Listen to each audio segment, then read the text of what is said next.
Olá, meu nome é Matheus Russomano Martins, eu sou pedagogo, sou psicólogo, ah, e eu estou aqui fazendo esse vídeo para falar um pouquinho sobre inclusão a partir da minha experiência.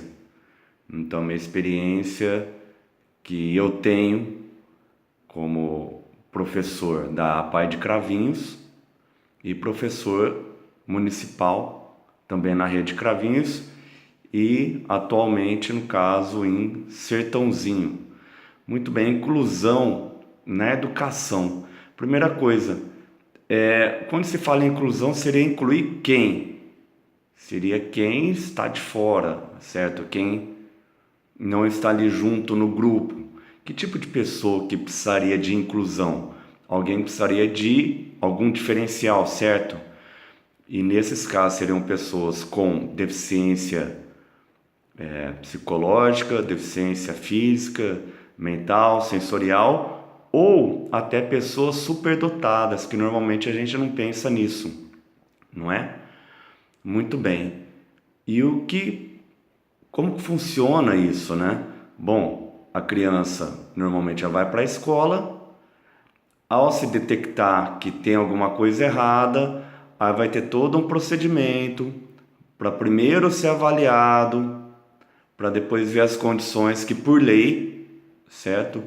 Se diz que a criança tem direito a ter um acompanhante, ajuda especializada, adequações no espaço físico e por aí vai. Inclusive, se ela não der conta na escola, ela pode ir para centro de recurso, né? Ter esse apoio. Ou, em último caso, se ela não conseguir acompanhar a turma, aí sim ela vai para uma escola especial, certo? Bom, e o que eu tenho observado sobre isso daí? Em primeiro lugar, que essa questão da inclusão, claro, é um assunto fundamental para desmistificar o preconceito que as pessoas têm com pessoas com necessidades especiais. Então, dar oportunidade de outras crianças, né, entrar em contato para perceber, para saber como é, e os professores e adultos poderem falar sobre o assunto, como lidar, o respeito com o diferente. Isso é um grande avanço, é importante também no sentido de naturalizar e normalizar, de forma a diminuir o preconceito das pessoas sobre isso, ou até mesmo ajudar a sensibilizar as pessoas para que procurem apoiar, né, a causa e ajudar pessoas com dificuldades ao invés de isolá-las, não é? Muito bem. Apesar da ideia ser muito boa e o fato de estar na lei, o que já é fundamental, primeira coisa, para se propor uma mudança, já estar na lei já ajuda, porque depende, leva um tempo para a lei passar a ser integrada na cultura, né? Com as pessoas, mas começa na lei, até já faz um tempo que tem a lei, e apesar disso, a gente ainda não atingiu o necessário, até o básico, vamos dizer, né, de certa forma, para se oferecer um atendimento satisfatório e uma conduta. Então é muito comum, de repente, você ir em algumas escolas e ver que não tem algumas adaptações, né, na estrutura física para receber um cadeirante. Muitas já tem, já você vai em shoppings, você encontra isso, mas não é algo tão difundido assim para tudo, né? Enfim, material didático, por exemplo, eu particularmente nunca cheguei a ver, ou até mesmo orientações para os professores, né? Não é muito divulgada, não se fala muito sobre isso. É algo mais isolado. De repente é o professor que tem a criança especial na sala e aí receber um suporte, mas não é um assunto que é tão comum e corriqueiro. Muitas vezes a criança está na sala do professor, o professor não recebeu orientação suficiente, né? E ela já tem que lidar com uma sala de aula que é complicado e de repente com um aluno especial que em alguns casos tem acompanhamento, outros casos não, e outros tantos casos que eu acho que é complicado, a criança ela está fora da normalidade, mas a criança não foi avaliada, de repente tem também o preconceito da própria família sobre isso, então a família resiste, muitas vezes até já foi avaliado, mas no caso do TDAH, né, que é muito comum acontecer isso, mas os pais resistem em seguir um tratamento com medicamento, que de repente só com um tratamento medicamentoso já seria o suficiente para a criança conseguir ficar mais tranquila, focar na aula e por aí vai. Então muitas vezes isso também não acontece.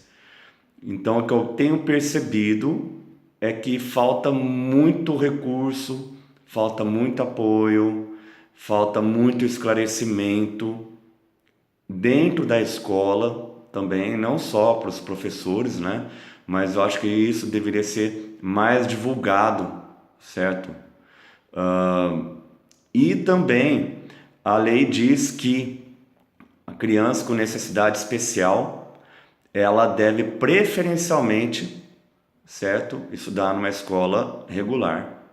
Se não for possível ela acompanhar, ela pode ir para uma sala especial ou, no caso, para uma sala de recurso no contraturno.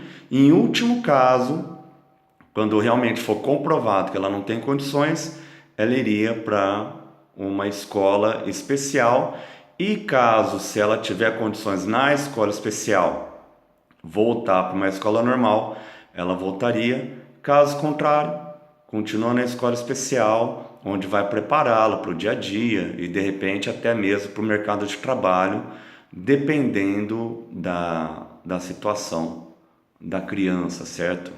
Enfim. Bom, então eu acho que esse é um assunto que deve ser muito debatido, muito divulgado. Muitas vezes no papel a lei é muito interessante, mas ela demora realmente para as pessoas passarem a atuar, inclusive o governo. O governo fala que tem que ter recurso, mas não oferece recurso muitas vezes nem para os próprios alunos, que não demandam um investimento tão alto. Imagina então crianças especiais, alunos especiais que demandam um investimento muito mais alto e um retorno financeiro, pensando em mercado de trabalho, muito menor. Então, eu acho que isso precisa mudar. O fato de ter crianças na escola ou circulando em sociedade, em shops e por aí vai, eu acho que isso daí é uma boa oportunidade para sensibilizar as pessoas, para humanizar as pessoas. Então, não é só as crianças que têm deficiência. Nós também temos deficiência quando deixamos de ser humanos, ser humano, quando não nos sensibilizamos com a limitação do outro. A gente vive muito uma sociedade individualista, uma sociedade muito competitiva e de repente ter uma criança inserida pode ser uma oportunidade para se promover um sentimento de fraternidade, de colaboração. Mas para isso é importante que haja uma infraestrutura. Caso contrário, ao invés de ser alguma coisa que vai ajudar a criança e as demais crianças, acaba se tornando um transtorno para o professor, para as crianças, a criança que foi inserida, inclusa, né? Aí não dá para chamar realmente de inclusão, certo? Ela foi inserida e não quer dizer que ela está inclusa e acaba causando um transtorno para ela mesma, porque ela está num ambiente que não está sendo acolhedor, não está dando condições para ela. Então, eu acho que esse é um ponto que realmente precisa melhorar muito. Ter um movimento do governo de querer a todo custo inserir a criança na rede regular de ensino, e nem todo caso é caso de inserção, e não basta inserir, tem que realmente ter um investimento para que possa dar suporte aos profissionais, à criança. Caso contrário, o que vai acontecer muitas vezes? A criança não vai acompanhar, ou vai atrapalhar a aula, ou vai ficar fora da sala de aula. Ou seja, ela não vai aproveitar a aula, não vai aproveitar nada, enfim. E é assim que a escola, de repente, vai acabar lidando. Não lidando, vamos dizer assim, né? Porque não foi dado os recursos, impõe para a escola que ela realmente tem que lidar com o aluno incluso, mas não dá condição para ela. Enfim, então eu acho que é importante a gente debater esse assunto, divulgar esse assunto para conscientizar as pessoas sobre isso. Muitas vezes as pessoas que se preocupam com isso é quem tem alguém próximo, né? Um familiar, um amigo, e por aí vai. Aí que vai se preocupar com o assunto, então acaba sendo minoria, isso não ganha força.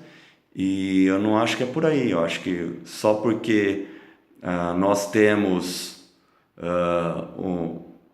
uma vida onde ninguém próximo a nós, né, passa por isso, irmão, irmã, pai, mãe ou filho, seja lá o que for, então a gente vai fechar os olhos, vai fingir que isso não existe. Isso daí não é ser humano, seria estar na contramão da nossa evolução. Então eu espero que quem esteja vendo esse vídeo reflita, ajuda na reflexão, ajuda a debater e passe a ideia adiante para poder tomar força e a gente aprimorar algo que já está aí, que já é um bom pontapé, mas que tem muitas vezes um movimento do governo onde o critério não é pedagógico, o critério é financeiro. Então, quando se faz escolhas pautadas no financeiro, o pedagógico sempre fica para trás. E não é assim que a gente vai conseguir andar para frente e melhorar a nossa educação, certo? Agradeço então desde já todo mundo. Um grande abraço. Obrigado.